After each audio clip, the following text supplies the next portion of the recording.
So I've heard that you've got some skills with the violin and the guitar, and you also write and you do some directing on occasion. In addition to all of that, you're also a very avid and highly skilled rock climber. Mhm. So I'm curious, with all of the disciplines artistically that you could have chosen or pursued, why did you choose acting specifically? Wow. Why acting specifically? Let's start with the other ones first. Musically, I dabble. I'll leave it at that. Violin and the guitar, I dabble. Directing, absolutely. It's something that once in a while somebody calls on me because they know I've got the skill set. They believe I can handle a project. And I love getting behind a project from that big picture view and seeing all of the pieces and making sure that I'm directing them into one cohesive image or one cohesive story. It's very rewarding to see other people's work mesh together under a shared vision that I'm helming. Anytime I can direct, I love to. Um, Writing. I still don't consider myself a writer. I really don't. I've got a number of works that have been produced. I've got a book in play. I've got a book of poetry out there. But I've got friends who really write, and that's what they do. And when I look at their work, those are writers. My own work is stuff that I do out of necessity, or when I really feel there's something to be said. And I kind of feel like I dabble there, but I guess when I look at the body of work behind me, some people could say that I'm a writer, and that'd be fair. With all of that behind me, including my rock climbing, which I do very avidly and have been doing so for 28, 29 years, why acting? Well, I think the easy answer on that comes back to that grade 10 school story I've talked about. Schlepping across town to support a friend, ending up auditioning and then booking a lead in a show that was such a magical experience that it changed my life trajectory. I Yeah, I can't say it any better than that. The overall experience of what happened on that stage and in that rehearsal process in grade 10 for me in the production of Fame, that was it. I knew that that's what I wanted to evolve. Now, of course, as I matured with that skill set, I started to understand that the skill set and the evolution of that skill set is something else that I enjoy. It's not just the applause or the final piece or being on the stage or in front of a camera. It's the process to get to there. The getting a script and reading it over and over to start to understand a character, and from understanding that character via reading it, starting to learn how to speak from the character voice and use the words on the page, and the practice and the rehearsal to interact with my fellow actors, my scene partners, to take words on a page from speaking words to actual conversation so that it's not just a read of words, to that final place where you're in front of a camera, where you're on a stage and you're conversing while being observed with other people. That process, that evolution where you go from what is this words on a page in my hand in a script format to engaging with somebody, there is no greater joy as I work through that process. And I add to that joy the simple fact that, especially when it comes to film, but it also applies to theater. I say especially in film because the audience is much wider. There are many more people who can see film than theater. But the projects that I get behind or the projects that I'm working on, I'm always looking for a message as part of the story. What is the story's message? And the result of sharing stories that have message and impact on people means that there's potential that I'm influencing and supporting real change or real growth in somebody who's observed the work that I do / we do when I look at a larger production. It's hard not to feel rewarded knowing that we've got that potential for impact as artists. And I think every artist has that potential regardless of discipline. I feel that acting specifically for film and television hits that wider audience the quickest and more efficiently potentially than other disciplines. So that's another reason why it's acting. But in the end, the final aspect for me about why acting over something else is that I have a philosophical side to me. I like to debate and take a look at queries that go beyond the day to day. And one of those things that I see a lot in the world and believe in is the what you put out is what you get back.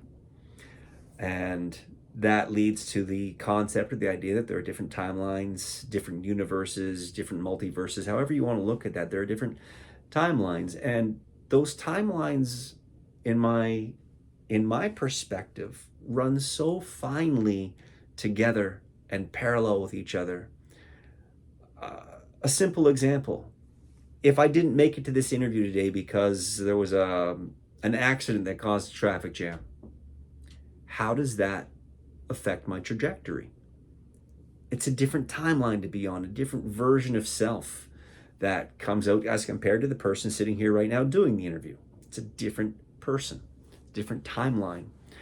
And I truly believe that we have the ability to make the choices that put us on the timelines and the trajectories that we want. And if we're reflecting and seeing that we're not on a trajectory that we want to be on, then we can change that with simple choice. Now, when I talk to others about this and discuss the philosophical side of it and actual practice that may lead to big life shifts for people, we're talking about meditation and mantras and affirmations and law of attraction and all of the practices that go with those types of methodologies and belief systems. All of them are valuable. All of them work for people in different ways and different levels. They all result in the same outcome, though. People saying, I wish I could have, or I wish I, and you fill in the blank. As an actor, I get to live the extreme level of those multiverses, if you will, because of what character offers. When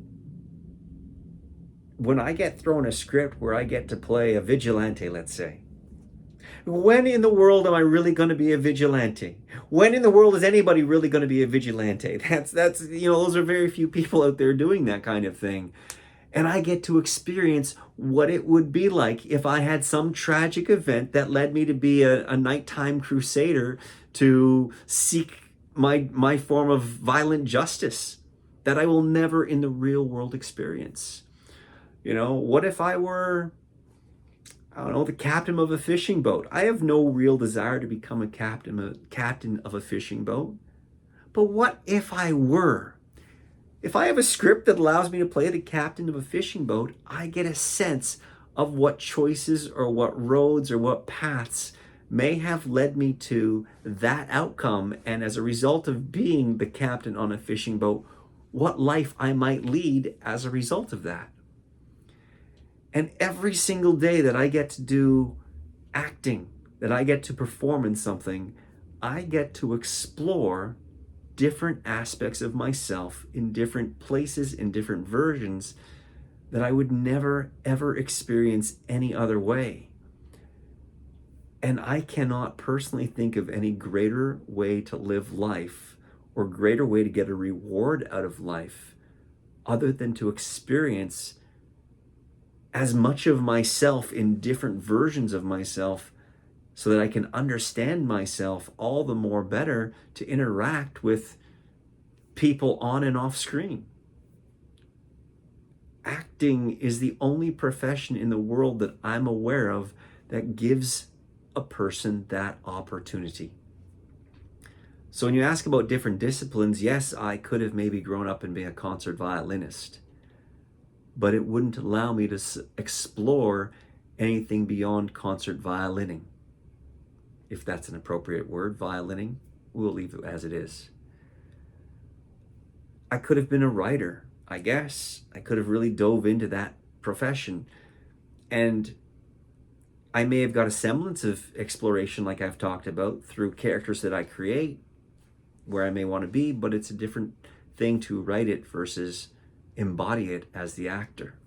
And I can go on, but each and every example I offer is going to say that everything for me would fall just a little short when it comes down to the act of embodying a character and experiencing that different life.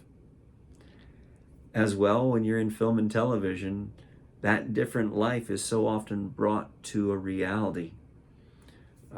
You're playing the captain of a ship in a storm. They might craft a boat and put it on rockers and have effects to put real water and storm-like effects on you. And it's as close to real as it gets. It's simply rewarding to explore myself that way, and no other discipline, artistically or otherwise, compares. And thus, I fell into and stay with and continue to be an actor because of what it affords me in the exploration of life and self. Hey everyone, thanks for tuning into Thoughts from the Green Room in my latest episode on why acting versus any other discipline. It is a true pleasure to produce these for you on a monthly basis. As I said, eventually in time they'll move to twice a month. Right now they're sitting at the one. And if you enjoyed what you just listened to, feel free to comment below, like, subscribe, share, send it out to others. And I'll see you next month on Thoughts from the Green Room.